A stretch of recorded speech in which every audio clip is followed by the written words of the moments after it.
It is with heavy hearts that we announce the death of our beloved Rochester Loring Cox, also known as BB of Bade Chaussee, but resided at Chopin Badney. She passed away at the OK Eve Hospital on Saturday, November 12, 2022 at 6:41 p.m.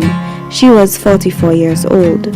The funeral arrangements for the late Rochester Loring Cox, also known as BB, will be announced in a subsequent broadcast. May she rest in peace. The death is announced of Pamela Tissot, also known as Miss Palm, originally of Joye Bellevue, but resided at New Row, Miku. She passed away at the St. Jude Hospital on Tuesday, November 15, 2022 at 7:35 p.m. She was 72 years old. The funeral arrangements for the late Pamela Tissot, also known as Miss Palm, will be announced in a subsequent broadcast. Her body now lies at Lazarus Funeral Home, New Dock Road, Vieux Fort. May she rest in perfect peace. We are saddened to announce the death of Marcel Atkinson Medrick, also known as BA or Short Trip, originally from Bellevue, Vieux Fort, but resided at Opico, who passed away on Wednesday, November 16th at the St. Jude Hospital at approximately 11:45 a.m.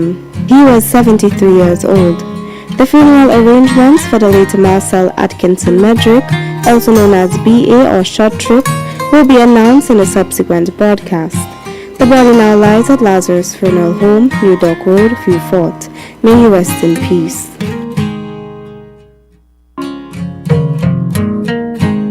We regret to announce the death of Mary Justin, better known as Agnes of Bel Air Laquamingo, who passed away at her home on the 16th of November 2022 at the age of 84.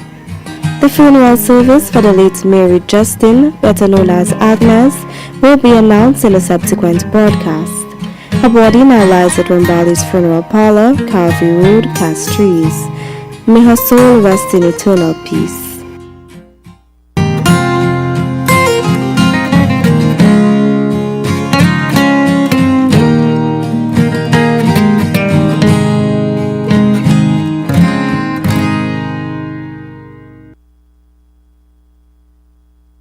The management and staff of Hot FM Communications would like to extend our deepest condolences to the grieving families.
Good morning. It is Wednesday, November the 23rd. Hello and welcome. Thank you for joining us on the midweek edition of Good Morning Saint Lucia Vibes at Sunrise. A cold and gloomy Wednesday morning across most parts of the island. We're sending you some warmth and positive vibes today, Wednesday. News of another homicide. We'll have the details shortly, but coming up on this edition of the program, we will get family and public reactions to the cold-blooded murder of Nurse Keziah Wilson as police investigators follow strong leads this hour. Plus, we'll learn from the Ministry of the Public Service about the Employee Assistance Program. All that and more coming up from now until 9. Here's your invitation to remain with us. The time is now 7:07. The latest news headlines. Your first news of the day with Shannon Lebourne comes up next.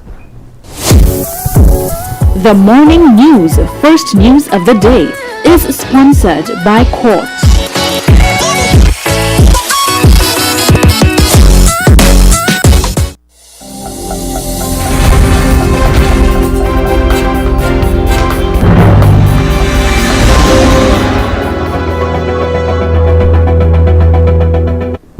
Breaking news this hour. St. Lucia has recorded yet another homicide in less than 24 hours. The island's homicide rate has increased and now stands at 64. Details of this incident still sketchy, but we can confirm the victim was shot early this morning in the town of Grosley near the Spanish Bar. Police are expected to provide an official update shortly. This morning, a family, including an innocent 11-year-old girl, are still trying to come to grips following yesterday's targeted killing of Nurse Keziah Wilson. The incident has sent shockwaves throughout the society. Nurse Wilson was a well-loved healthcare practitioner who spent long hours saving lives and delivering newborns. In fact, she had just ended a 12-hour shift at the OKU hospital on the night when the hospital was short-staffed. Her life was later taken away. Now, family members and the grieving society are calling for justice. Quiet community in Goodlands Castries has been left in shock this morning after the startling sound of gunshots broke the silence. One woman is dead and a family in tatters.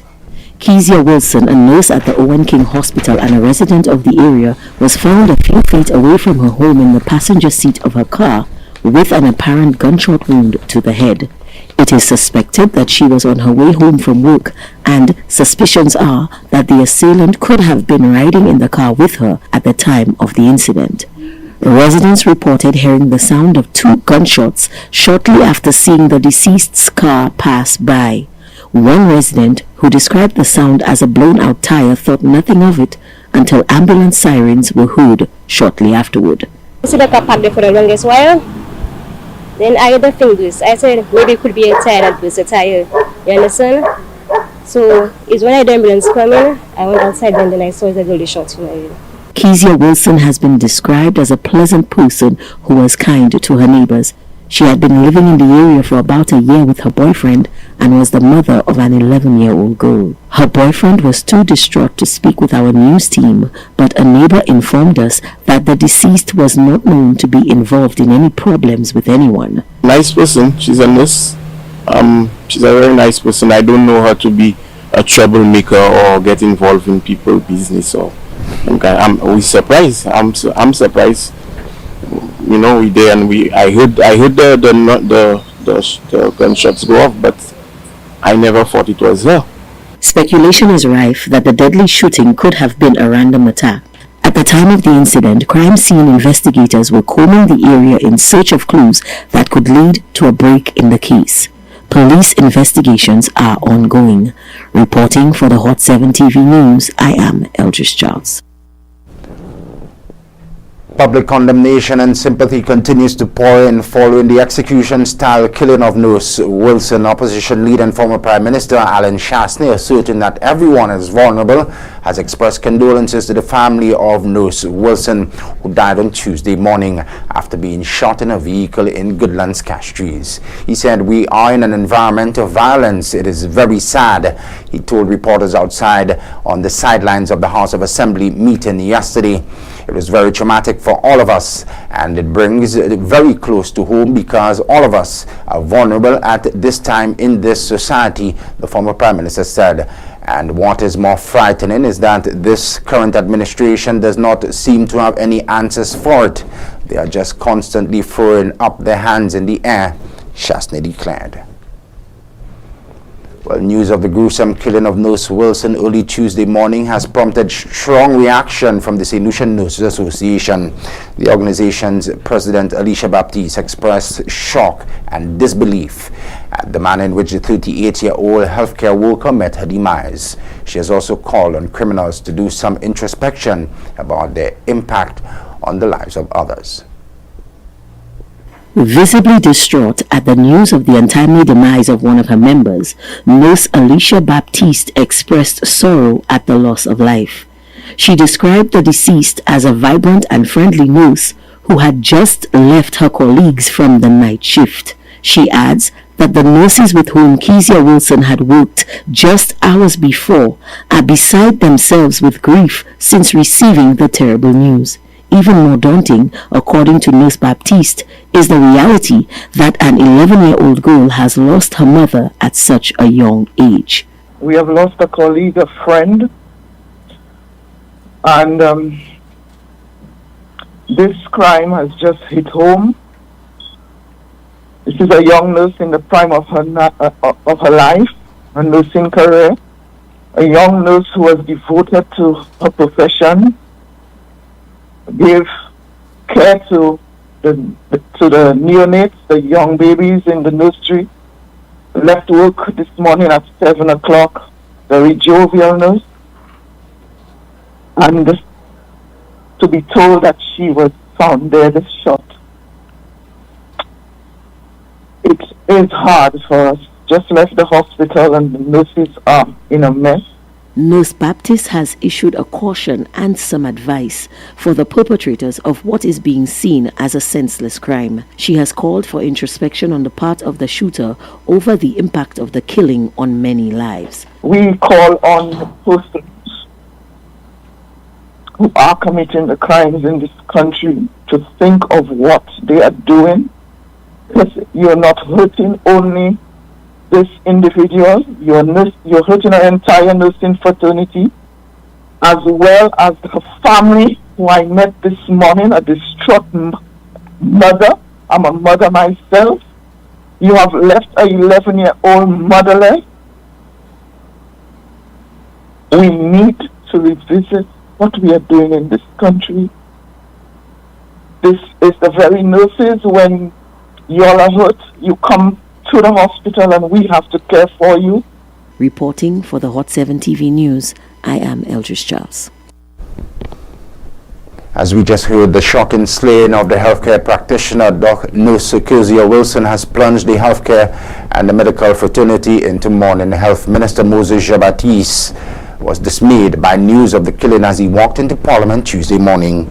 Expressing condolences to the bereaved family, the minister also called for an end to this senseless violence. He also emphasized that the healthcare sector is under tremendous strain as a result of the inundation of emergency cases it attends to.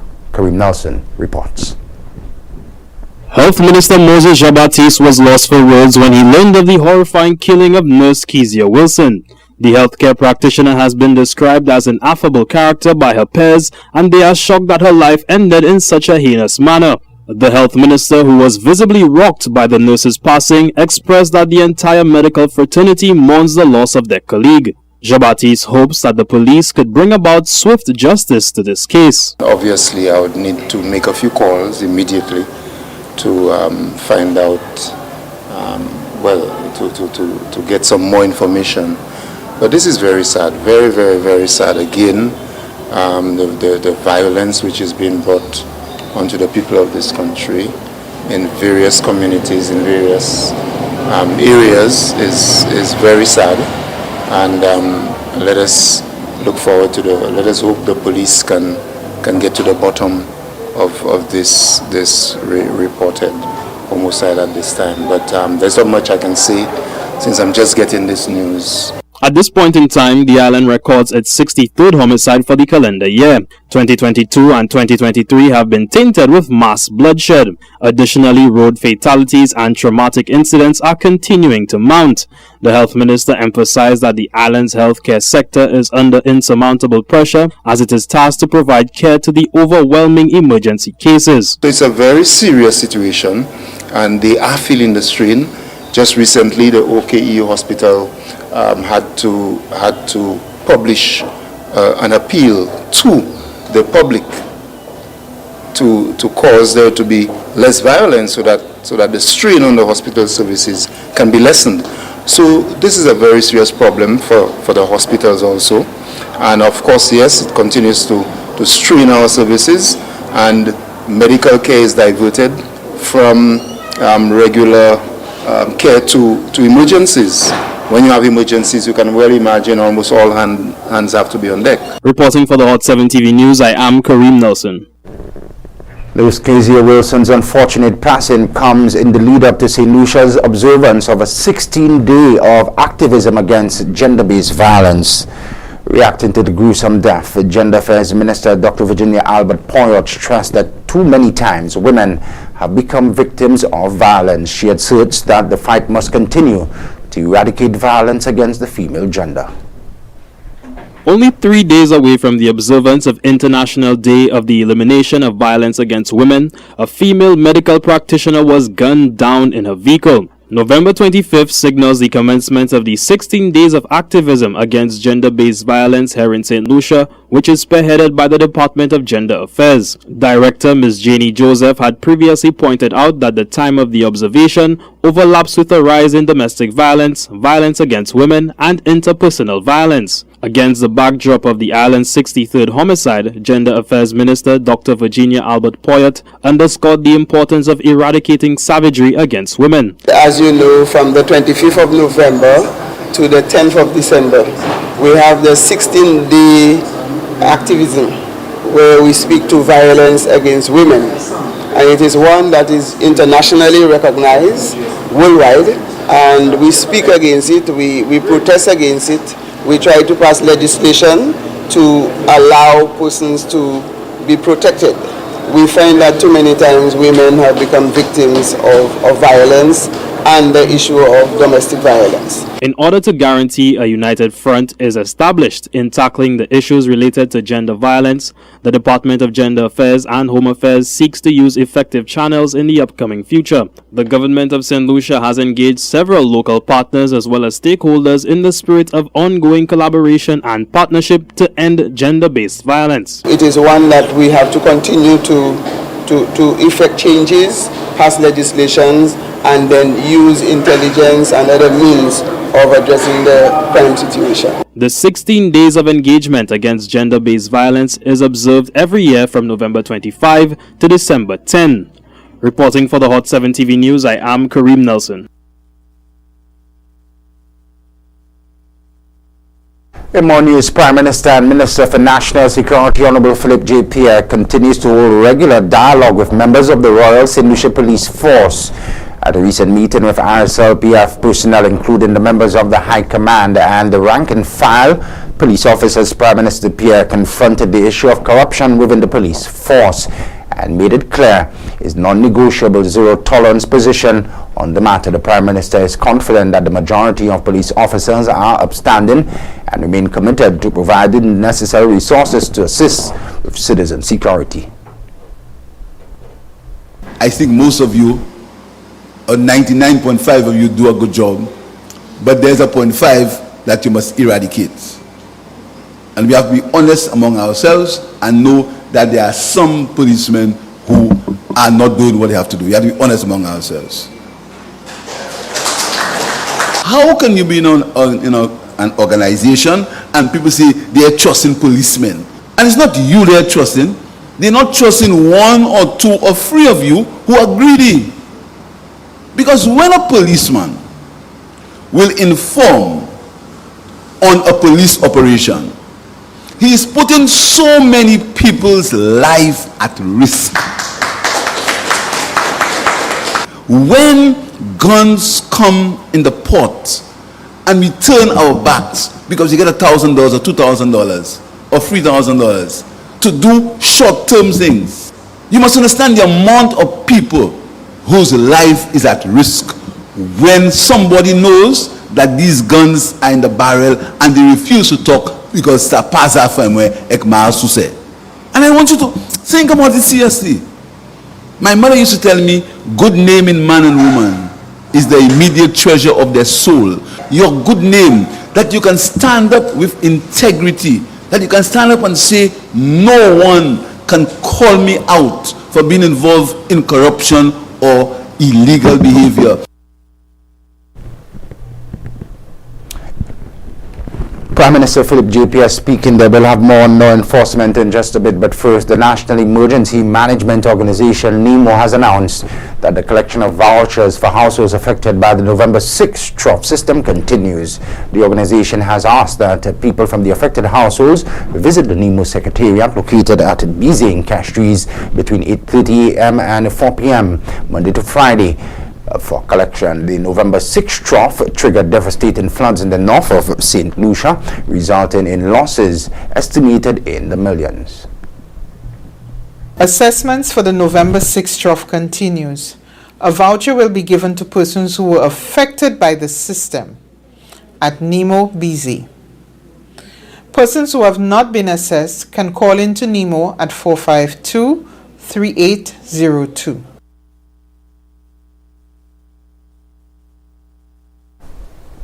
Regionally now, it appears that, like many Dominicans, Sir Dennis Byron, who was tasked by the government of Dominica to be the sole commissioner to advance efforts towards electoral reform in Dominica, was taken by surprise when Prime Minister Honorable Roosevelt Skerrit called a snap election slated now for December the 6th. In his response to a letter sent to him by the National Joint Action Movement, NJAM, Sir Dennis said that he did not expect that general elections would have been called on the island in 2022. He said, quote, "Permit me to sincerely apologize for not updating you on the status of the work being undertaken." Byron wrote in a letter, "I did not anticipate that the general elections would have been called this year and anticipated consulting with your organization before the end of the year." Byron, who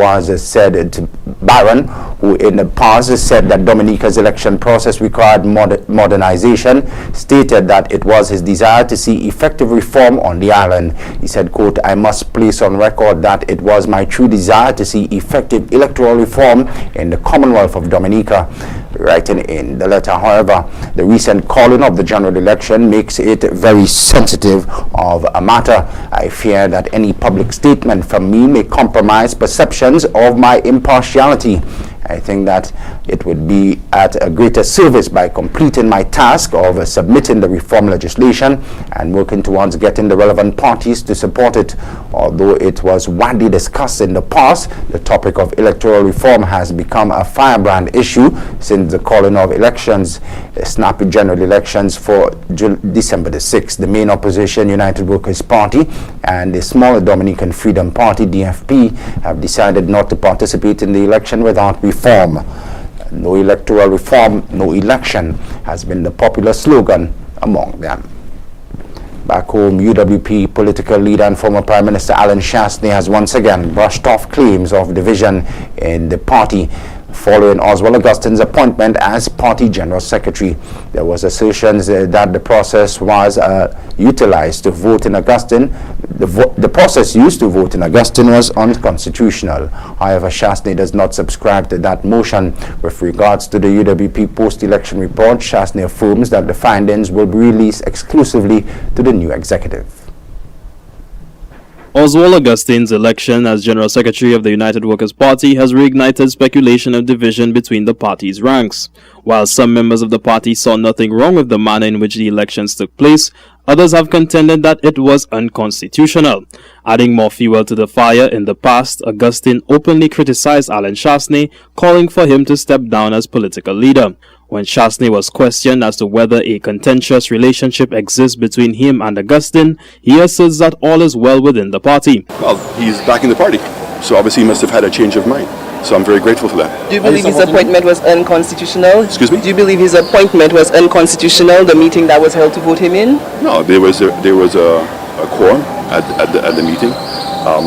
But look, these are internal matters. The reality is that we have bigger things to talk about than what's going on in the United Workers' Party. United Workers' Party is going to be fine. We're preparing for a convention. I hope everyone will appreciate that when you're leading up to the convention, people's emotions get hot. We are talking about leadership of this party at a very crucial time. This is probably one of the most important conventions that we're going to have in the history of the United Workers' Party, given where this country is heading. So we need all hands on deck. Augustine, who has served as the party's general secretary from 2013 to 2018 and chairman from 2018 to 2020, was re-elected on Wednesday, November 17th by the party's national executive.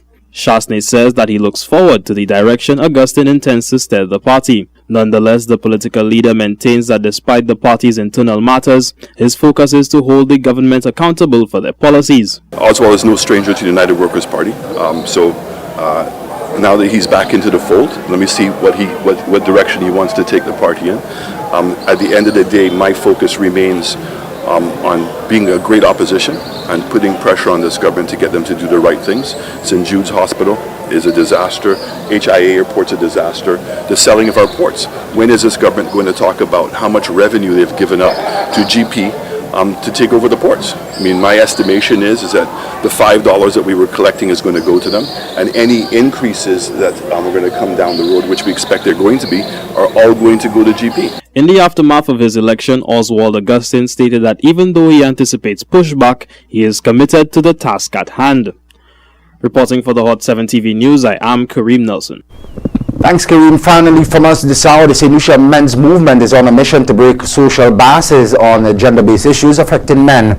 To achieve this, the group will host a panel discussion on the topic masculinity on November 23rd, today, November 23rd. Founder Martin James says too many males are suffering in silence in an attempt to be the strong and wavering man. The psychosocial impact of which is causing more harm than good to both them and the wider society. Here's Jasmine Duncan with more.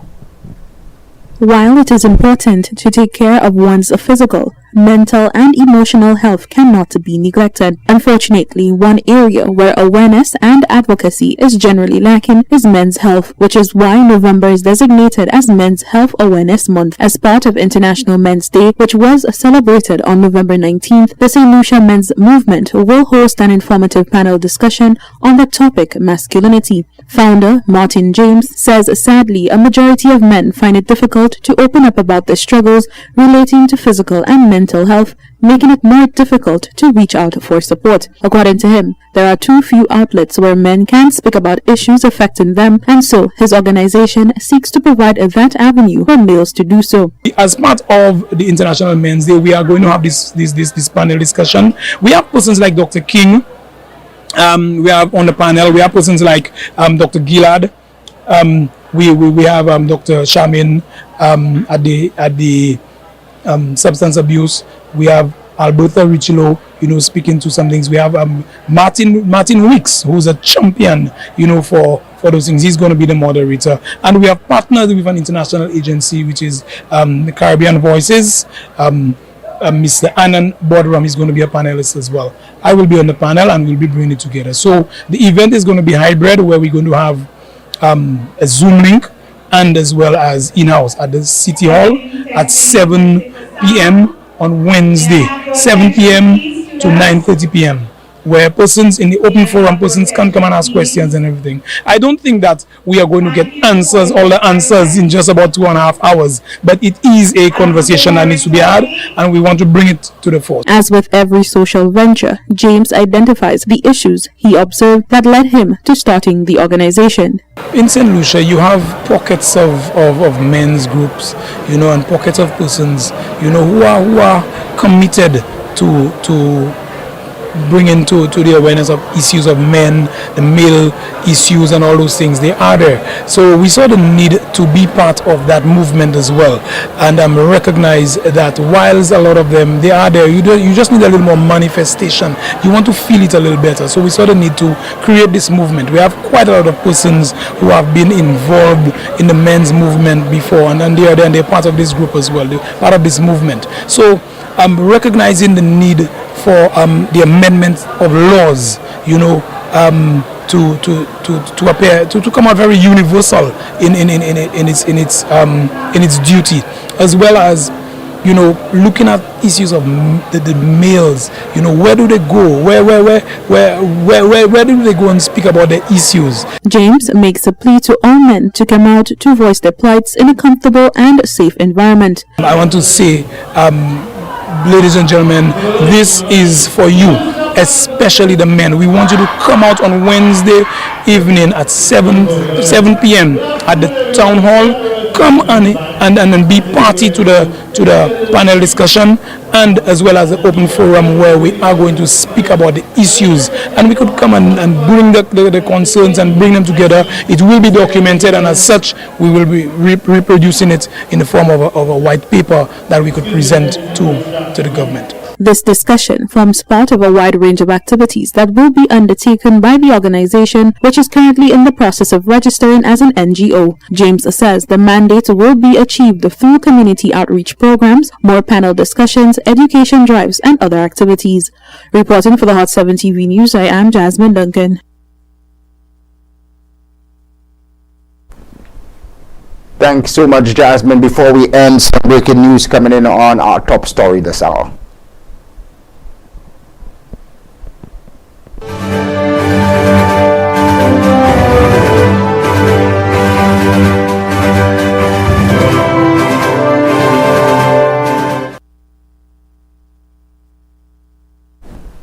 Police are expected to release a statement shortly in relation to the island's latest homicide, which occurred in the wee hours of this morning. In less than 24 hours, we can confirm that St. Lucia's homicide rate has increased and now stands at 64. Details of this incident are sketchy, but we can confirm that the victim was shot early this morning in the town of Grosley near the Spanish Bar. Latest this hour, police investigators expected to release a statement shortly in relation to this homicide. Again, now the island's homicide count stands at 64. That's the news. Your first news of the day with Shannon Lebourne. The morning news, first news of the day, is sponsored by Court.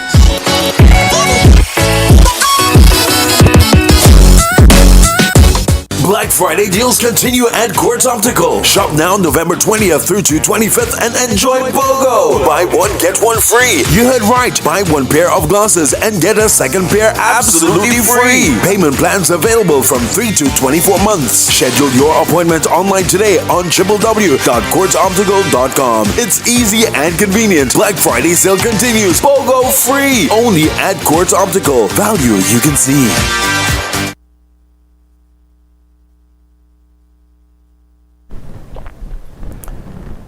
Good morning. Please stand by. Sports is next.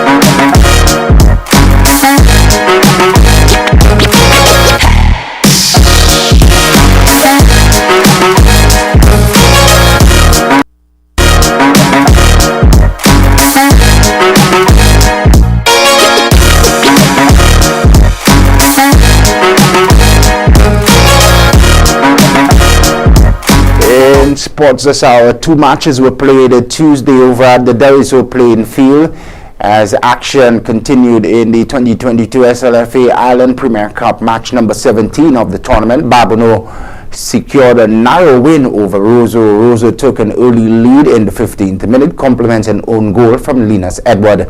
Babonneau's number 19 found the equalizer in the 26th minute before scoring again in the 32nd minute to give his team a well-deserved lead. Rick David doubled the lead for Babonneau before the end of regulation time. Mike Shari pulled one back for Roseau in extra time, but it was too little too late. The final scores in that match: Babonneau 3, Roseau 2. It was much an easier task for Choiseul, who defeated their East Coast rivals Micoud 6-3 in the second encounter of the night. 5 first-half goals, inclusive of a hat-trick from number 9 Darrell Francis, put Choiseul in the driver's seat for much of the match. The other goal scorers for Choiseul: Marvy Risme, Covell Thomas, and Zach Saint-Amy. For Micoud, their goals came from Kevin Lesmore, Leonard Kazmi, and Karen Marsler. So Micoud scored 3 goals, but Choiseul took the win with 6 goals of their own. 2 games are scheduled for today, Wednesday, at the Grizzly playing field. Let's take a quick look now at the matchups. Denby will come up against Canaries at 6:15, and Marshall will play Mabuya Valley at 8:15. We'll have more football in just a bit, but first, the Ministry of Sport has confirmed the Inter-Schools 3x3 basketball championships will be staged this Friday, the 25th of November at 10 a.m. Venue, the VG Sports Complex, weather permitting. If not, the Bossejou indoor facility will be utilized. The 3x3 tournament follows the successful staging of the Under-19 basketball tournament. Leon has comprehensive champions this year. We'll have more on the 3x3 tournament in a later sportscast. The president of the St. Lucia Chess Federation, Tristan Richards, has been appointed as a councillor of the FIDE Commission for Women's Chess for the period 2022 to 2026. The role of the commissioners is crucial in servicing federations, improving technical capacity, and accomplishing social goals. As a councillor on the commission, Tristan Richards is tasked to represent St. Lucia and the countries of the Americas. The Veterans Championships continues this weekend